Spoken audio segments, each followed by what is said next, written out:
Bonjour.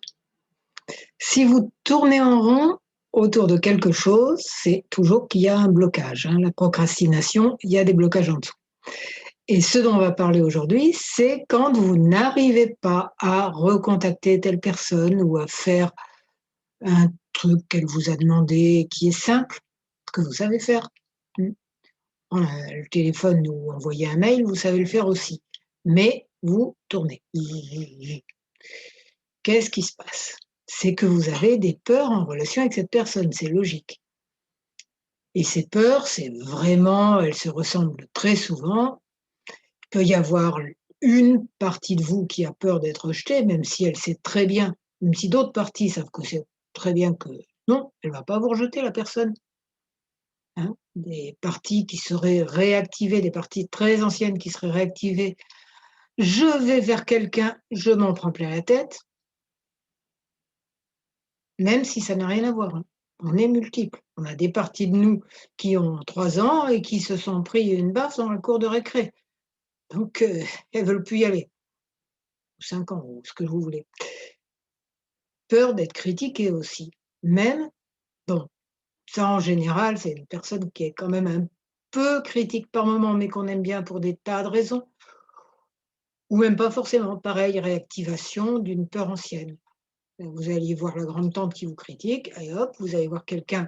Maintenant, la personne que vous voulez recontacter a à peu près l'âge de cette grande-tante, même si vous, maintenant, vous êtes plus âgé qu'elle et elle va me critiquer ou culpabiliser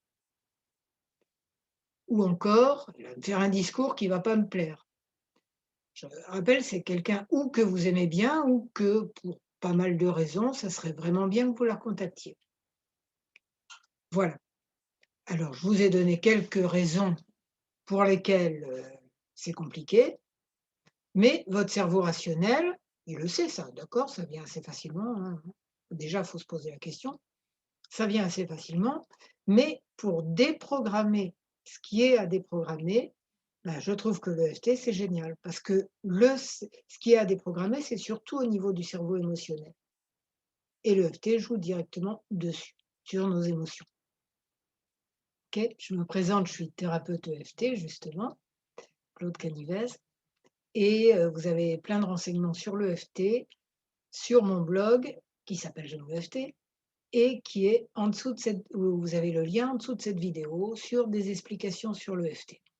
Mais vous pouvez c'est tellement simple comme technique, vous pouvez déjà en faire en même temps que moi maintenant, en faisant les mêmes gestes, hein, on stimule des points d'acupuncture et en disant les mêmes phrases. Et après, si vous voulez approfondir, vous allez voir le blog avec plein d'explications sur les points d'acupuncture qu'on utilise. C'est toujours les mêmes. Et sur, bon, toutes les questions, enfin beaucoup des questions que vous vous posez là-dessus, j'espère. Donc c'est parti. Alors vous pensez à une personne avec qui la personne que vous devez recontacter ou vous laissez faire, ça s'est produit dans votre vie, votre inconscient ira guérir ce qu'il a besoin de guérir. C'est parti. Même si ça fait des jours que je tourne en rond en me disant que je vais recontacter cette personne. Vous répétez.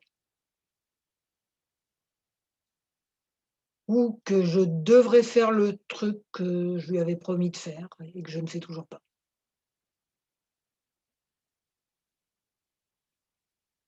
C'est peut-être qu'il y a un blocage émotionnel en dessous, c'est même sûr et je suis en train de le guérir. Même si j'ai plein de peurs en fait, en relation avec cette personne et cette situation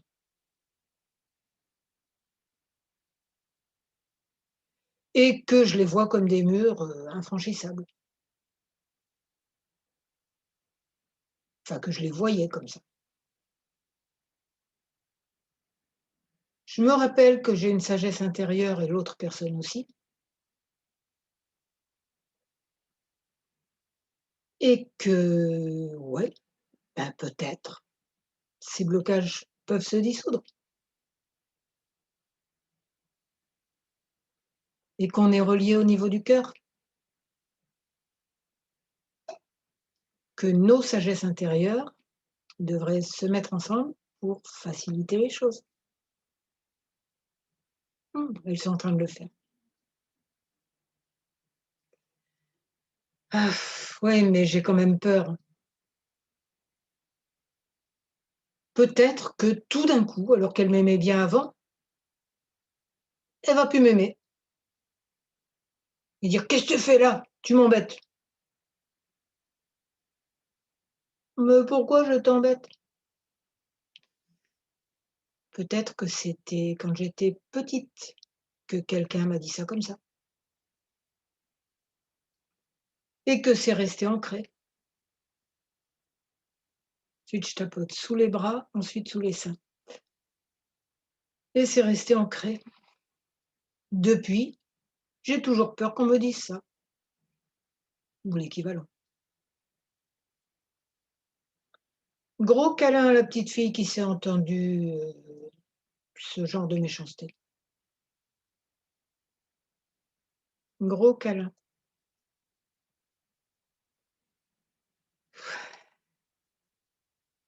Elle est pas obligée de conclure que toute la vie sera comme ça. Elle se dit: «Ah bon? Ça sera pas toujours comme ça?» Mmh mh.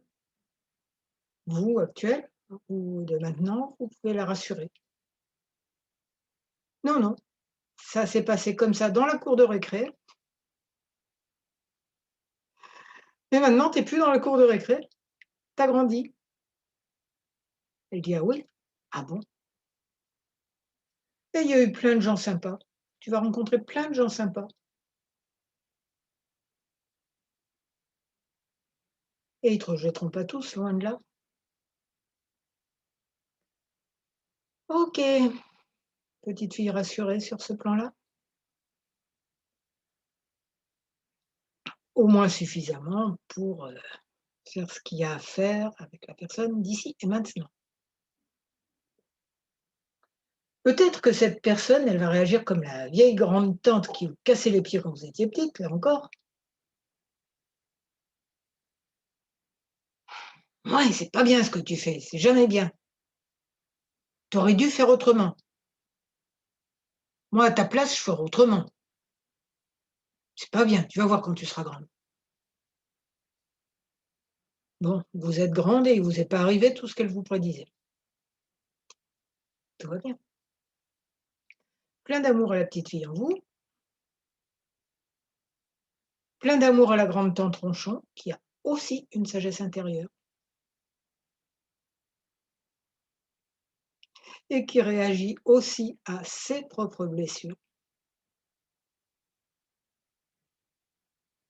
Donc voilà, de l'amour à la grande tante, aux petites filles dans la grande tante, aux petites filles à l'intérieur de vous, aux petits garçons, pardon messieurs, hein, on adapte et ça peut aller. Peut-être une autre grande tante ou celle-ci vous culpabilisez aussi. Les gens: «Ah ouais, tu me vois pas souvent, hein? Tu es bien contente de pas me voir souvent». Dit comme ça se comprendrait. Ça facilite pas le contact. Oui, vous n'avez pas recontacté la personne depuis un moment. Elle aurait pu vous recontacter aussi. Vous n'êtes pas une méchante personne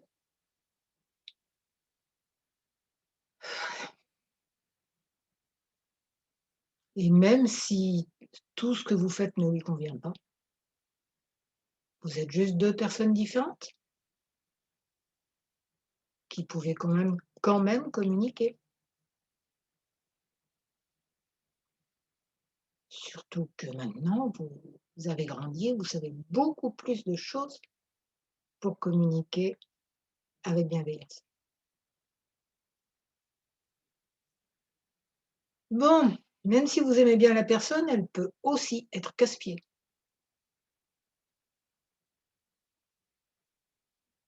Elle peut se brancher très facilement sur des sujets qui vous passionnent pas du tout. on continue. Elle va me dire encore, elle va encore me parler de ses rhumatismes et de ses bobos par-ci, par-là. Ouais, je l'aime bien, mais quand même. Et tu t'es demandé la cause, psychologique de tes rhumatismes? Bon, me parle pas de bêtises pareilles. Bon, le dialogue est pas facile. Elle a d'autres qualités.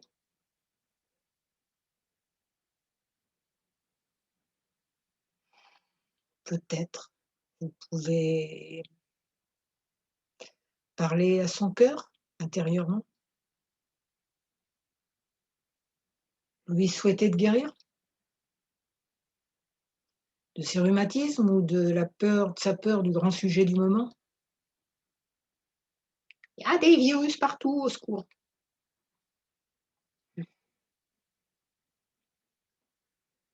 Elle choisit de respecter ses peurs et ce qui lui fait mal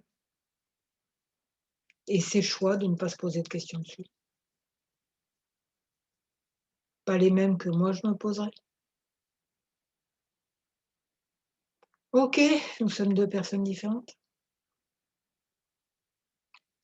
mais on a toutes les 2 une sagesse intérieure. On est toutes les 2 reliées au niveau du cœur et on peut dialoguer avec amour et bienveillance, au moins au niveau du meilleur de nous-mêmes, mais quand même un peu de notre partie incarnée. Autre chose encore, elle peut m'embarquer dans des discours interminables sur, la religion, la politique, à sa façon. Et moi, à chaque fois, je me sens piégée. Et si je me sentais pas piégée?